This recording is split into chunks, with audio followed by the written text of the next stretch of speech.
representing Cicero Costha's team. Oliver Taza, of course, representing Tristar. Both these athletes had good performances in their opening round. Oliver got a couple submissions, submitting two opponents, and then fighting to a draw with the third. All in, almost taking out 20 plus minutes of continuous grappling. So you have to see if that type of early output in the night impacts him in this match. Of course, all these athletes in phenomenal shape, world-class competitors.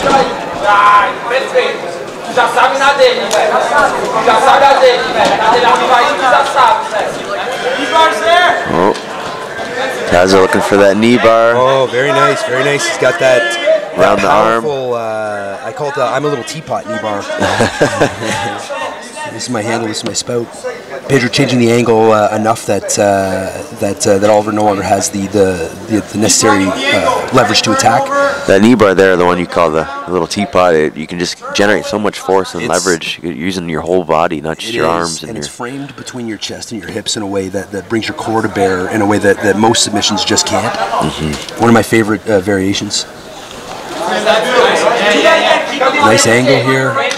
Kind of right back to that same spot we were at in our last match. Leg entanglement, that leg triangle on the backside, pulling through to modified X guard. Again, transitioning back to the other side triangle.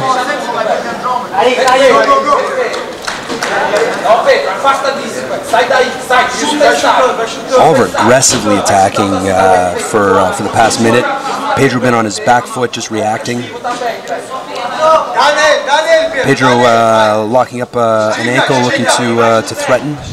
Again, you can see Oliver has a length advantage over Pedro, which can make those types of ankle locks difficult. Oliver getting body weight on that foot, protecting the inside of the hip from that ashy. Pedro's grip a little high on that calf. Yeah. I would have liked to see Pedro look to control the inside of Oliver's other knee. He may have been able to come up with something out of that, but the single leg control just doesn't elicit enough leverage. 6 minutes remaining.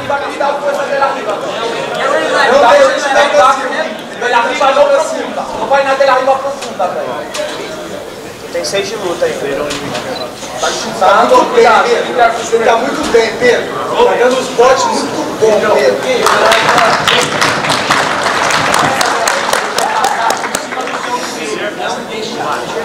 Não deixa essa dele arriba muito profunda. Deixa ela meia solta, velho. Essa dele arriba tá perfeita. Tá perfeita.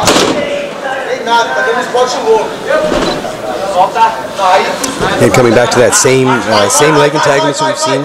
You can see Oliver protecting the inside of his hip with his elbow to prevent that ashy position and giving up the hip control. It can sometimes lead to an estema lock as well if your opponent's over-aggressive about feeding that foot through. Taza taking some deep breaths. Again, as we said, he's now approaching almost 30 minutes of grappling this evening.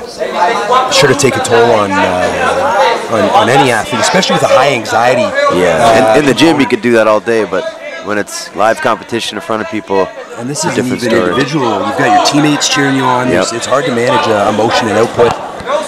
Yeah, it's not just the pressure on yourself. You got your pressure of your team. You don't want to let down as well. Got to comment again on how great these under the gi rash guards look. Really phenomenal job. Falta 4,5. 4,5 de luz. Tá muito bom, velho. Taza playing a heavy forward game. Most of the athletes competing against Cicero Costha tonight have played long and stayed away from that. De La Hiva game, Oliver electing to go in the opposite direction, try to flatten and pin Pedro. Control those legs, got the knee cut again. Pedro doing a great job with that flexibility. All of Cicero Costha's hips, very mobile, very flexible. It's clearly something they work and train as part of their game, and it's given them a lot of strength coming up against Tristar, a deep leg lock team. Less than 4 minutes, we're past the halfway mark in this match. So lots of time for either athlete to catch a sub.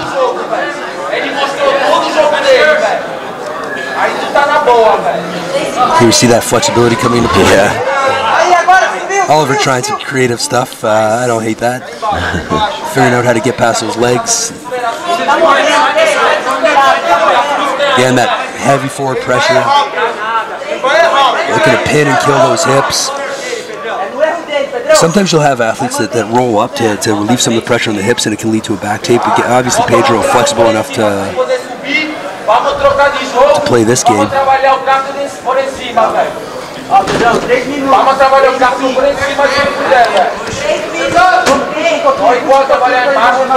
Last 3 minutes.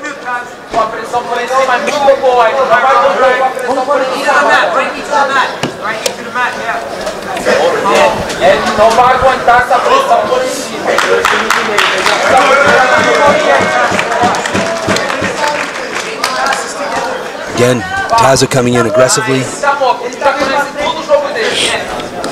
Even before, leg locks became so popular, and John Danaher and things like that made them so popular.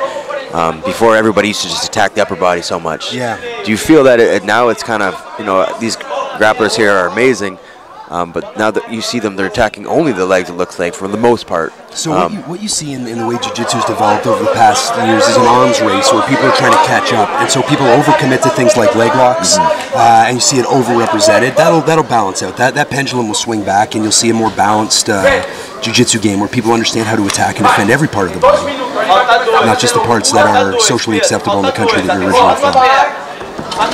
Knee bar entrance from Taza.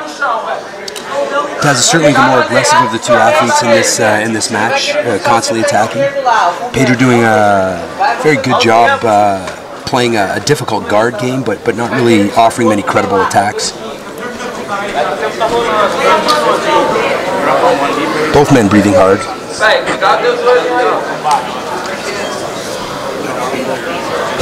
Some mutual respect turning into a hand fight. Yeah. We'll start here in the handshake and see who's got better grip. Over playing sort of a half X guard here. Single leg X. You like playing X guard game? I do.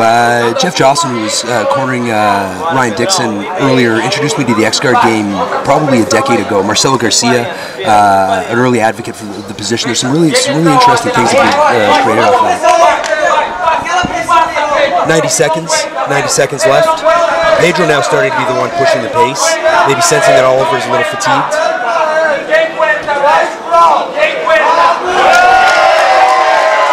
Again, the Cicero Costha fans in the crowd celebrating that guard pass. I think this is the first time this match where we've had a solidified position where somebody who's past the legs or. Yeah. We're at 1 minute remaining in this match. Very active match.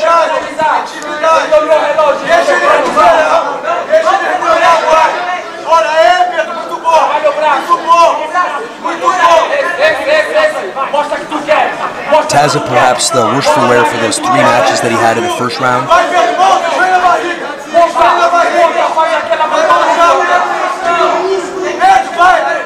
Pedro controlling this position, but not attempting to submit. Not attempting to submit. He's got 30 seconds here. Nice. 20 seconds.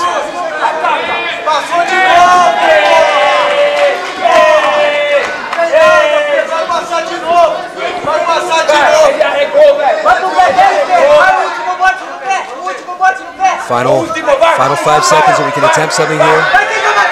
Going for those both ankle locks. And we have another draw.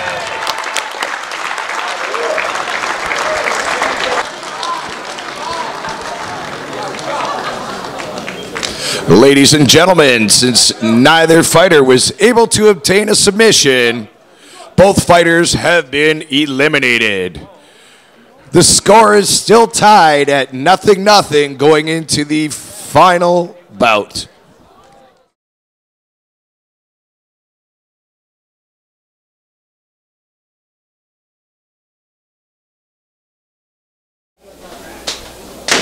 So our final 2 grapplers coming up.